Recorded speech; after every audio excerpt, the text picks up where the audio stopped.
Now, if I were to flip a fair coin, what's the probability that it would land on heads? Probably you immediately thought 50%. You'd be right. Now, does that mean that if I flip a coin 10 times, that it'll land on heads exactly 5 times? Try it yourself.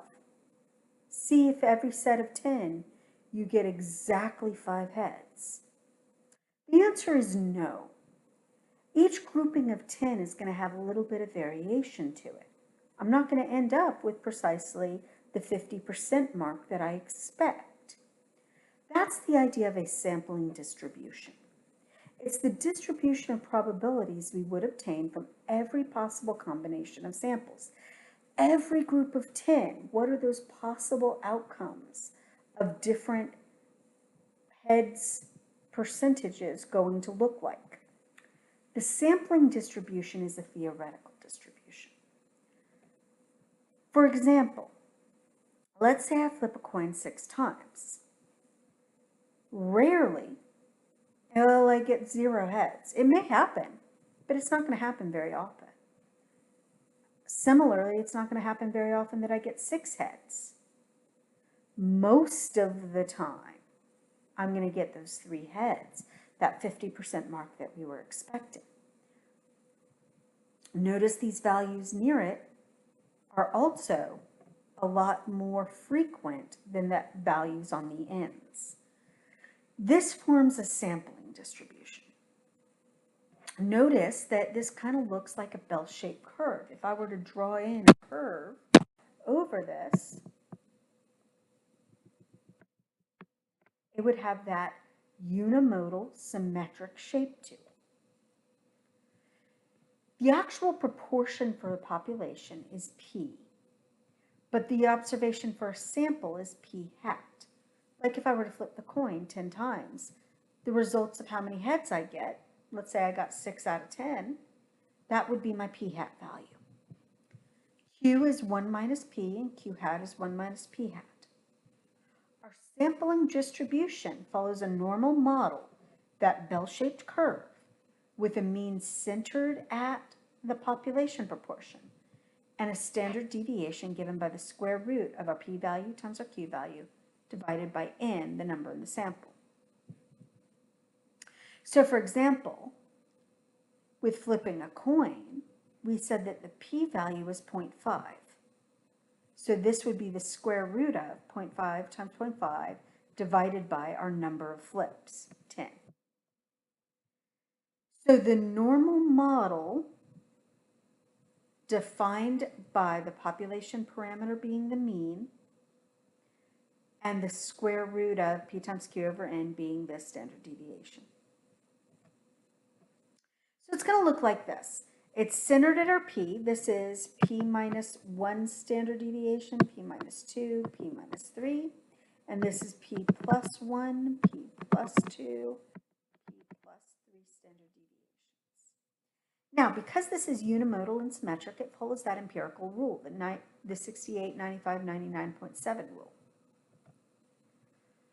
Now, there are 2 assumptions in the case of a model for the distribution of a sample. We must have independent observations, right? The sample values must be independent of each other. And the sample size n must be large enough. For proportions, what we check is that randomization was used, the 10% condition, which means that my sample size can be no more than 10% of the total population, and the success-failure condition. I need to expect at least 10 successes and at least 10 failures. Let's look at this with an example or two. So I'm going to come over here to page 20. Let's look at this problem. You can pause the video and read it if you'd like. But we've got 11.1% of student loans were delinquent in 2017. Now a journalist is going to randomly select a sample of 2,000 student loans. All right, first of all, we want to know, can we apply the central limit theorem to describe the sampling model? Let's look. we need to check the randomization, 10%, and the success failure condition. So randomization. So the journalist has randomly selected the sample of 2,000 student loans. We're good there. 10% condition. 2,000 student loans is certainly less than 10% of all student loans in the country. There are more than 20,000 students in debt in this country. That's a safe assumption. So we've met this condition and this condition. Now we're going to check the success failure condition.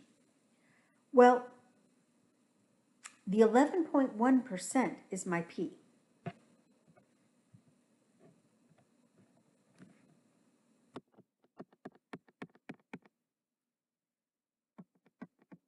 So that would translate to a p-value of 0.111. Now, if I take my N, which is the 2,000 debts, and I multiply N times P,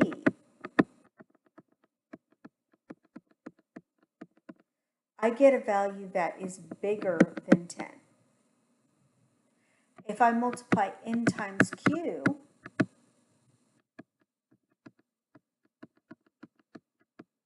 I get a value that's bigger than 10.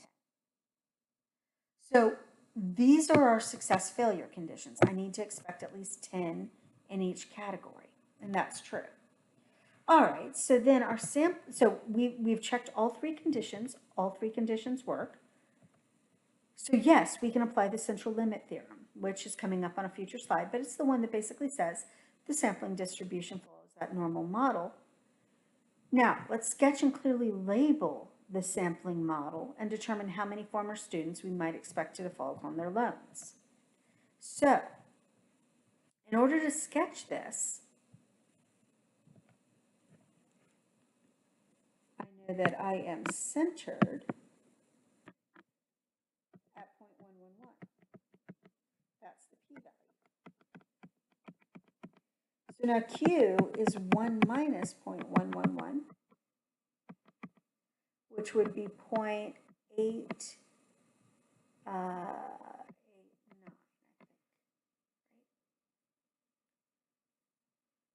Now, my standard deviation, remember, is going to be the square root of the p, 0.111, times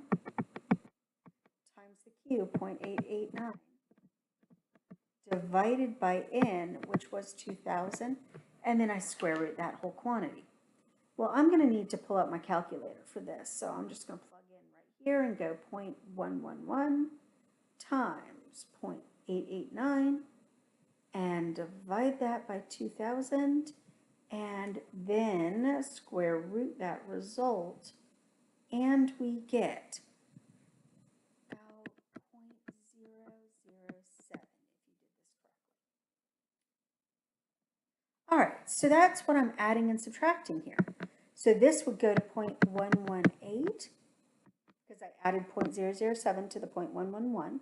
Add 0.007 again, and it goes to 0.125. Now we're going to subtract it. So that would be 0.104, and then subtract again. It would be 0.097. And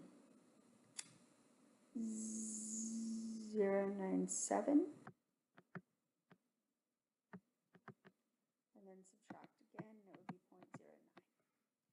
0.09. Okay, so now here's our mean.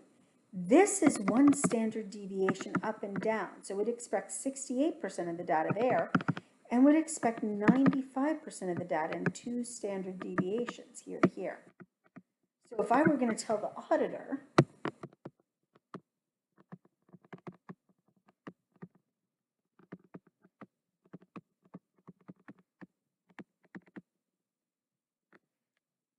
between 9.7% and 12.5%.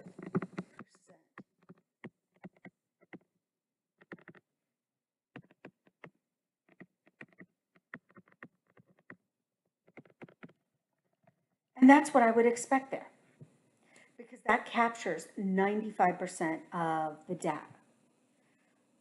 Okay, so I think we'll pause here and pick up with the next example in the next video.